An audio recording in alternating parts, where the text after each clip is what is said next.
Hello guys, welcome back to the channel. In this video we are going to learn how we can create a dependent select option in our Laravel and React project. For example, in here, as you guys can see, I have a list of countries, and when you select a country, for example Afghanistan, it will display the list of all the cities inside Afghanistan. And also if you select another country, for example Algeria, it will show the selected country cities, and you can select one of them.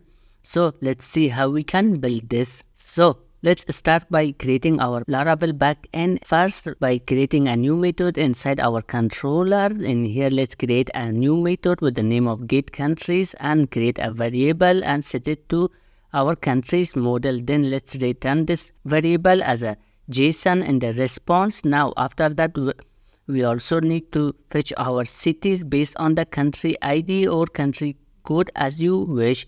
So let's create another method with the name of getCities and pass country code as a parameter in head. Then let's create a cities variable and set it to our city and pass our country code in the where condition. Then let's return this also as a JSON.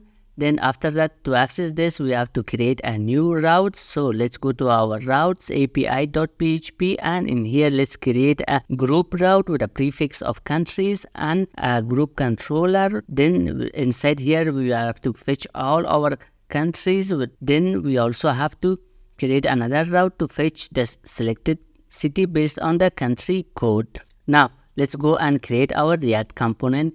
So in here inside our React component, we are going to import React use state and use effect from the React, and also we are going to import Axios to fetch our data from the server. Then inside here we will create our component, and we are going to create three variables, one for country, one for city, and one for selected country. Then we are going to export our component so we can use it anywhere we want. Then let's create a use effect inside here to fetch our countries and attach this with an empty array so it should run whenever the component gets loaded. Then inside here let's call our Axios and call our endpoint. Then we are going to set the countries to the response that we get from the server, and we are going to log any error in the console. Then after that, we are going to create another use effect, and this time we are going to set this to the selected country. So whenever the user select a country, we should call the cities using Axios. So let's create a if condition in here, and inside our if we are going to call the city and we are going to pass the selected country. Then when we fetch the data, we will set it to set cities, and if anything goes wrong, we are going to again log it inside our console, else we will set the set cities to empty array. Now after this, we are going to render our component by typing the return, and inside here we are going to create our first select option for our country and set the value to selected country. Then on change, we are going to call set selected country change.